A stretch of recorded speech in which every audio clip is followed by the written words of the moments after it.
Kisah pada zaman dahulu kala di Tatar Pasundan berdiri sebuah kerajaan yang dipimpin oleh raja yang bijaksana bernama Prabu Tapak Agung, di mana rakyatnya hidup dengan damai dan makmur.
Putri yang sangat cantik dengan si sulung yang bernama Purbararang dan si bungsu yang bernama Purbasari.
Raja dan Ratu.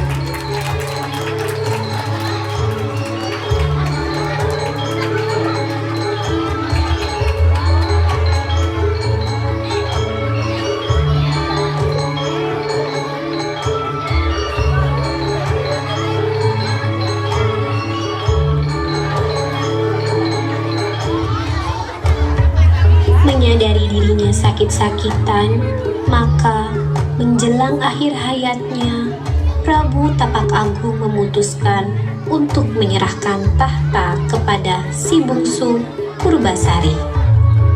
Keputusan itu diambilnya dengan melihat sifat paling baik di antara kedua putrinya. Sementara Prabu Tapak Agung memutuskan untuk menjadi seorang pertapa bersama istrinya. Putriku Purbasari, saat ini tibalah waktunya bagimu untuk mengambil alih tahta ini. Dengan bangga aku serahkan kepadamu tanggung jawab memimpin kerajaan ini dengan bijaksana dan keberanian.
berdoa kepada sang adik yang telah naik tahta. Bagi Purbararang, tahta kerajaan seharusnya menjadi miliknya sebagai anak pertama dan bukan milik anak terakhir. Bersama tunangannya yang bernama Indrajaya, Purbararang yang marah segera menemui seorang penyihir. Wahai penyihir, aku butuh bantuanmu. Purbasari telah mengambil tahta itu dariku.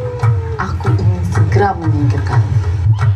Aku akan membantumu, Purbararang.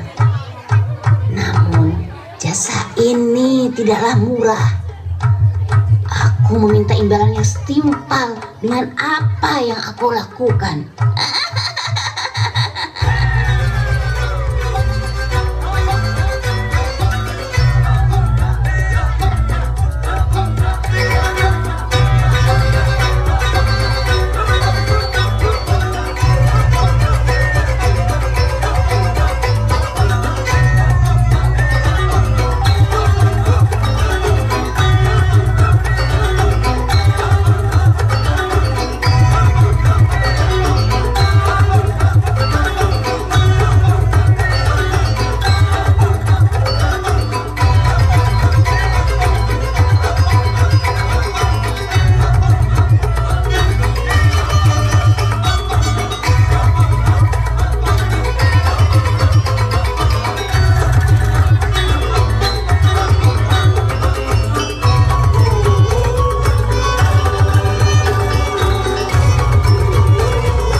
Mantra sang penyihir menyebabkan kulit Purbasari yang rupawan menjadi buruk, penuh dengan bercak-bercak hitam menjijikan. Kulitku. Purbararang yang jahat menggunakan keadaan Purbasari sebagai alasan untuk mengusirnya dari istana.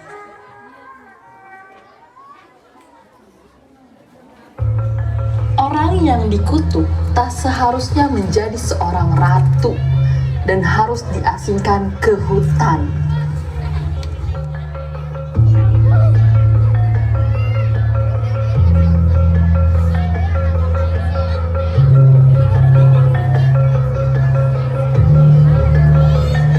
Sementara itu di kerajaan lain, hiduplah seorang pangeran yang tampan yang sedang mencari seorang istri.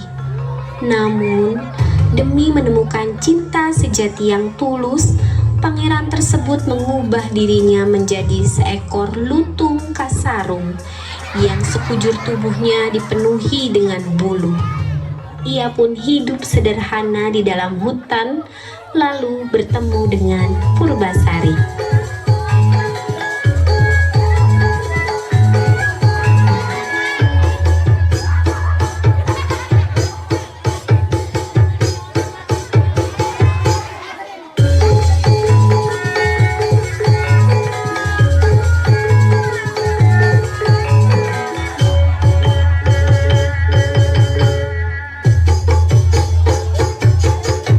Sejak saat itu, lutung kasarung dan Purbasari bersahabat dan menjalani suka duka hidup bersama di hutan.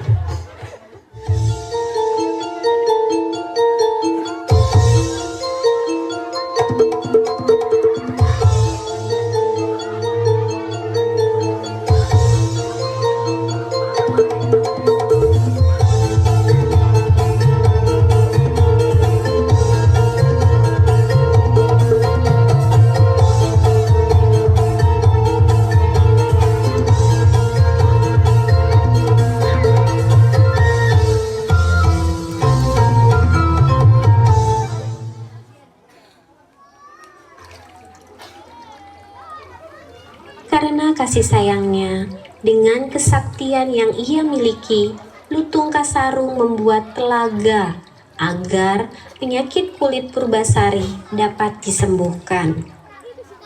Hei Purbasari, cobalah basuh kulitmu dengan air dari telaga itu. Baiklah, lutung. Setelah membasuh kulitnya di telaga tersebut, perlahan kulit Purbasari sembuh dan kecantikannya kembali terpancar.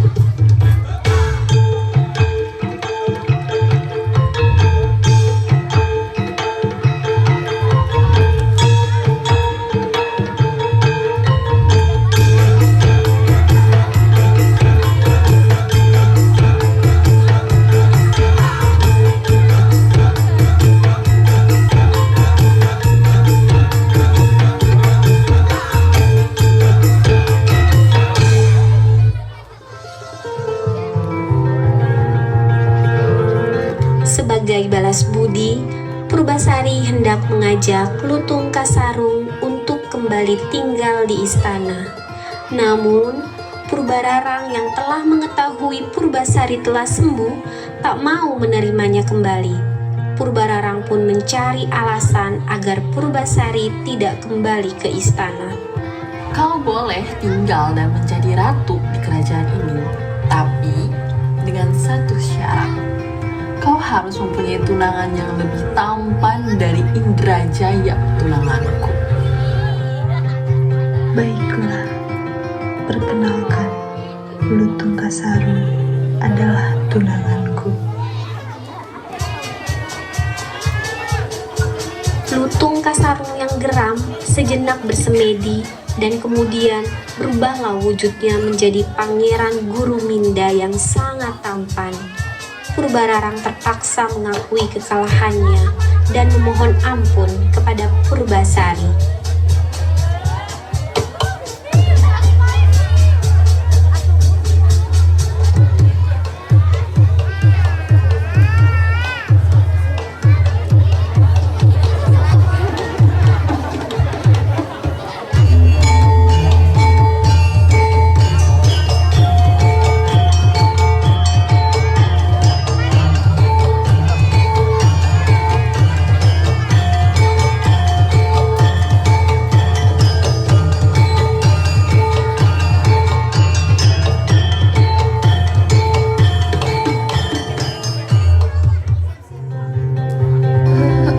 Mengakui dan memohon ampun kepadanya, Purbasari.